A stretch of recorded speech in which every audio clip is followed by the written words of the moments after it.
င်္ဂလာပါရှင်စိတ်နှပြရဲ့ဘလော့လေးတွေကနေပြီးတော့ကြိုဆိုပါတယ်ကျမဒီနေ့ညောင်ရွက်ကလေးတွေရလာလို့ပေါ့နော်ဒါတော့ညောင်ရင်ဘူးလို့လည်းခေါ်တယ်အဖူးလေးတွေတော့တိတ်ပြီးတော့မပါတော့ဘူးဒါတော့ညောင်ရွက်ပေါ့နော်အဲ့ဒါကိုကျမတုတ်စားမှဖြစ်ပါတယ်အရင်ဆုံးကျမကျင်လေးတွေကိုတရေးပြုတ်ချပလိုက်တယ်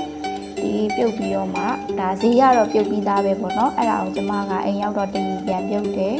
ပြီးတော့အေးခံထားတယ်ပြီးရင်ကကြီးလေးနဲ့ညှက်ထားလိုက်တယ်ပေါ့နော်ပြီးတော့ကျမပဲပုတ်ကလေးတွေကြော်လိုက်ပါတယ်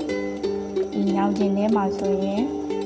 ကျက်သွန်လေးတွေကိုပပလေးပြီးတော့ထည့်မယ်ပြီးတော့ကြော်ထားတဲ့ပဲပုတ်ကလေးတွေကိုလည်းထောင်းလိုက်ပါတယ်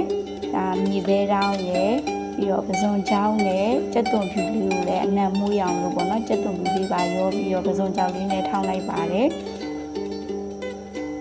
မြေပဲတောင်းလေးရောပေါ့နော်ပဲပုတ်ကကြတော့လေ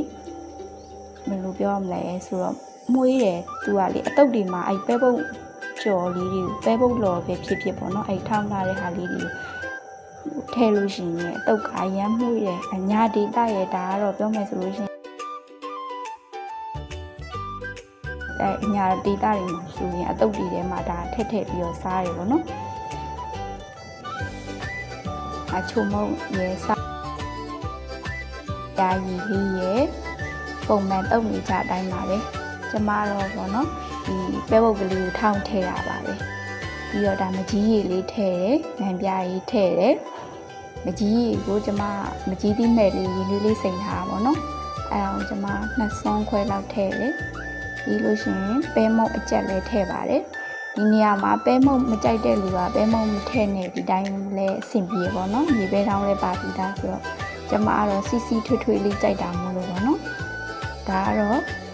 နန်းကြီးတုပ်စားတဲ့မြေခါကြံနဲ့စီချက်ကလေးပေါ့နော်အဲ့ဒါကိုကျွန်မကထည့်လိုက်ပါတယ်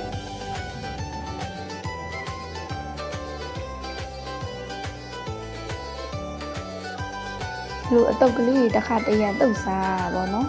စားလို့ခမင်းစားတဲ့အချိန်မှာဘယ်လိုပြောမလဲ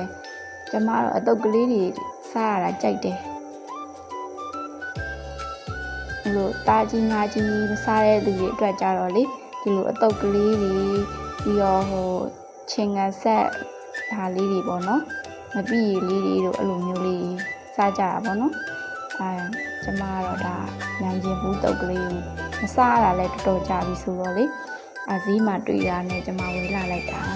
ဒါဆိုရင်10သားဆိုရင်2000